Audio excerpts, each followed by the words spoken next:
Ini kita akan menyongsong masyarakat ekonomi ASEAN, di mana kerjasama di bidang perdagangan menjadi begitu terbuka, tidak ada sekat lagi di situ. Apakah kerenggangan dalam hal kerjasama ini akan menjadi satu kelemahan ketika bangsa-bangsa di ASEAN sedang menyongsong masyarakat ekonomi ASEAN? Kita telah bersetuju supaya negara-negara ASEAN membuka sempadan mereka supaya kita dapat jadi salah satu pasar untuk seluruh ASEAN. Tetapi ini memerlukan kefahaman akan masalah-masalah yang terdapat di negara-negara ASEAN. Ada negara ASEAN yang belum maju lagi dan mereka perlu mendapat perlindungan. Sebaliknya yang sudah maju, mereka tidak boleh menuntut supaya semuanya terbuka bagi mereka masuk untuk berdagang. Di mana posisi Indonesia dan Malaysia? Saya berpendapat antara Malaysia dengan Indonesia kita sama-sama daripada sudut pembangunan kita tak ada masalah sebenarnya. Cuma dengan dasar saja. Kita sudah bersetuju dengan AFTA, maka Malaysia perlu buka pasarannya kepada barangan daripada Indonesia. Sebaliknya Indonesia juga perlu buka. Tetapi Malaysia melindungi industri batiknya.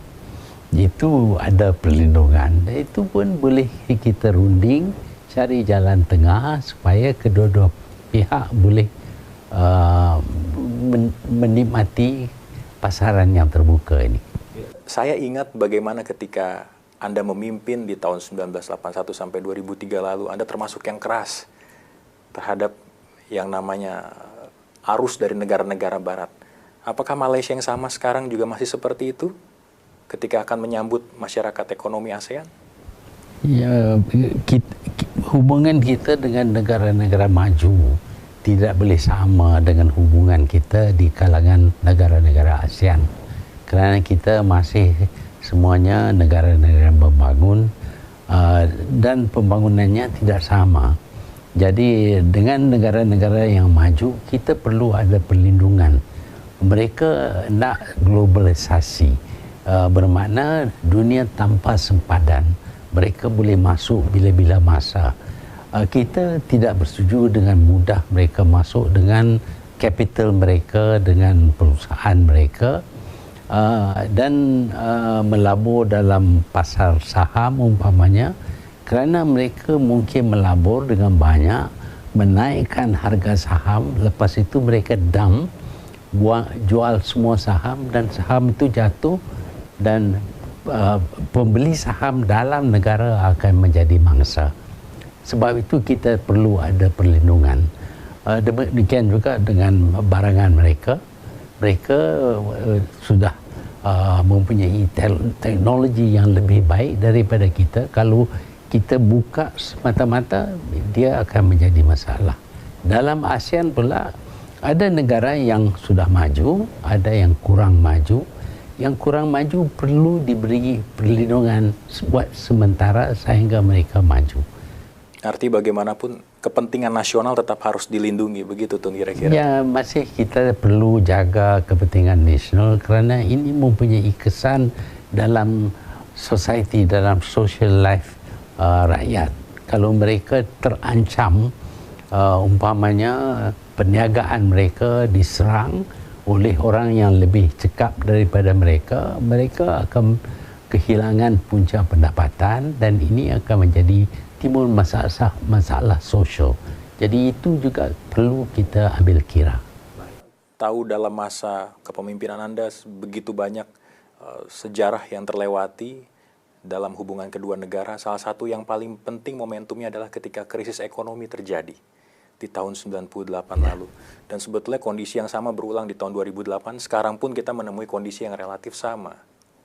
Kami mungkin ingin bertanya kepada Anda, pada saat tahun 98 itu, bagaimana hubungan atau bagaimana komunikasi yang Anda lakukan kepada para pemimpin-pemimpin ASEAN, terutama Presiden Soeharto saat itu? Walaupun kesannya sama kalau dibanding antara tahun 97-98 dengan sekarang, tetapi sebabnya berlain. Pada ketika itu, kejatuhan nilai mata wang rupiah dan juga Malaysia disebabkan oleh pedagang mata wang. Mereka menjual wang untuk menurunkan nilai mata wang. Tetapi kali ini sebabnya lain, iaitu kurang kepercayaan satu kepada mata wang berkenaan, dan sebenarnya kedudukan finance mata wang seluruh dunia sekarang ini merosot. Kita lihat dianya berlaku di banyak negara. Tetapi di Malaysia jauh terlalu sangat, kerana bukan saja kerana international masalah international, tetapi masalah negeri juga terlibat. Dengan itu nilai mata wang jatuh dengan mendadak. Apa solusi yang ditawarkan oleh seorang Tun Mahathir Mohamad untuk negaranya yang saat ini juga sedang terbelit dengan krisis ekonomi, bahkan mungkin lebih luas lagi untuk kawasan ASEAN? Bagi Malaysia yang mudah sekali ialah kalau Najib berhenti.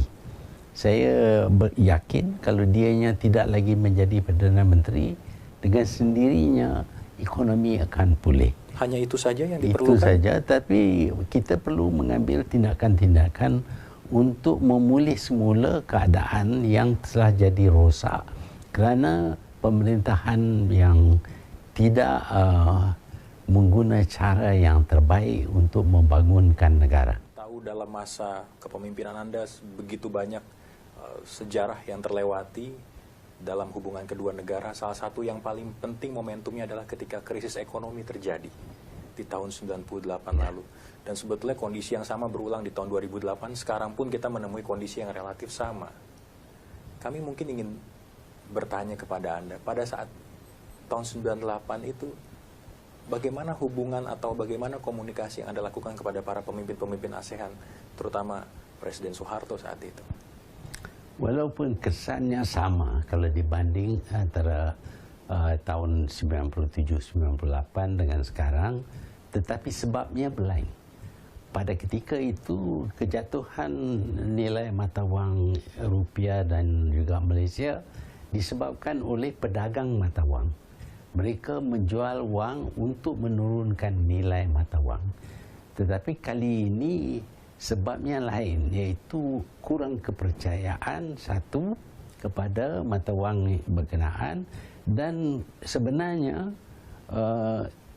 kedudukan finance mata wang seluruh dunia sekarang ini merosot. Kita lihat dianya berlaku di banyak negara.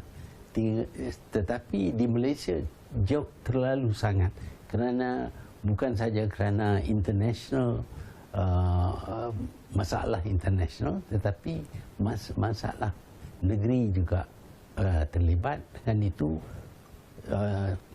nilai mata wang jatuh dengan mendadak. Apa betul saat itu Anda khusus menelpon Presiden Soeharto hanya untuk membicarakan masalah ini, bagaimana langkah-langkah ke depannya? Ya, pada masa itu kita ada hubungan yang baik dengan Pak Arthur dan juga dengan Menteri Keuangan Indonesia. Tetapi tekanan terhadap Indonesia agak lebih teruk daripada Malaysia, dan masa itu Pak Arthur berpendapat bahawa dia tidak ada pilihan melainkan mengikuti kehendak IMF dan World Bank. Malaysia pula, walaupun kita juga terdesak, tetapi kita mempunyai reserve yang banyak dan kita mampu menolak nasihat daripada World Bank dan IMF, dan kita mencari cara kita sendiri bagaimana untuk menghalang pedagang mata wang daripada menjual ringgit. Apa solusi yang ditawarkan oleh seorang Tun Mahathir Mohamad untuk negaranya yang saat ini juga sedang terbelit dengan krisis ekonomi, bahkan mungkin lebih luas lagi untuk kawasan ASEAN? Bagi Malaysia yang mudah sekali ialah kalau Najib berhenti. Saya yakin kalau dianya tidak lagi menjadi Perdana Menteri, dengan sendirinya ekonomi akan pulih. Hanya itu saja yang Itu diperlukan? saja, tapi kita perlu mengambil tindakan-tindakan untuk memulih semula keadaan yang telah jadi rosak kerana pemerintahan yang tidak mengguna cara yang terbaik untuk membangunkan negara.